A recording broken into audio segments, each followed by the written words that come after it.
સુરત ખાતે 17મા આદિવાસી યુવા વિનિમય કાર્યક્રમ અંતર્ગત આશરે 250 આદિવાસી યુવાનોએ સંકલ્પ ડાઇંગ અને પ્રિન્ટિંગ મિલમાં ઔદ્યોગિક મુલાકાત કરાવવામાં આવી હતી। આ કાર્યક્રમ યુવા બાબતો અને રમતગમત મંત્રાલય તથા ગૃહ મંત્રાલયના સહયોગથી આપણા પ્રતિષ્ઠિત પ્રધાનમંત્રી શ્રી નરેન્દ્રભાઈ મોદીના માય ઇન્ડિયા વિઝન હેઠળ આયોજિત થયો હતો। વિવિધ રાજ્યોમાંથી આવેલા યુવાનો પ્રથમ વખત સુરત શહેરના ઔદ્યોગિક વિકાસની નજીકથી નિહાળવા આવ્યા હતા।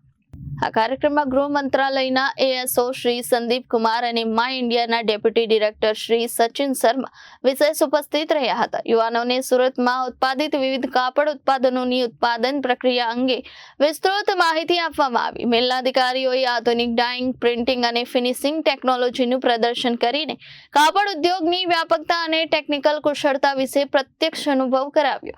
યુવાનોને સંબોધતા ફોસ્ટાના પ્રમુખ અને મિલના ચેરમેન શ્રી કૈલાસજી હકીમ શિક્ષણ, કૌશલ્ય વિકાસ અને આત્મનિર્ભરતા તરફ આગળ વધવા માટે પ્રેરણા આપી। આ કાર્યક્રમ દરમિયાન યુવાનોએ ઉત્સાહપૂર્વક માહિતી મેળવી અને પ્રશ્નોત્તરીમાં ભાગ લીધો। આ ઔદ્યોગિક મુલાકાતથી સહભાગીઓને સિલ્ક સિટી તરીકે ઓળખાતા સુરતની ઉત્પાદન ક્ષમતા, સુવ્યવસ્થિત ઔદ્યોગિક માળખું અને વિકાસ યાત્રાની ઊંડી સમજ મળી। આ પ્રસંગે ફોસ્ટરના પ્રમુખ અને સંકલ્પ ડાઇંગ અને પ્રિન્ટિંગ મિલના ડિરેક્ટર શ્રી કૈલાસ હકીમ, મિલના ડિરેક્ટરો શ્રી આલોકભાઈ અને શ્રી પાર્થભાઈ તેમજ એચજીસીસીઆઈના શ્રી મનીષ કાપડિયા અને શ્રી પરેશ લાઠિયા ઉપસ્થિત રહ્યા હતા।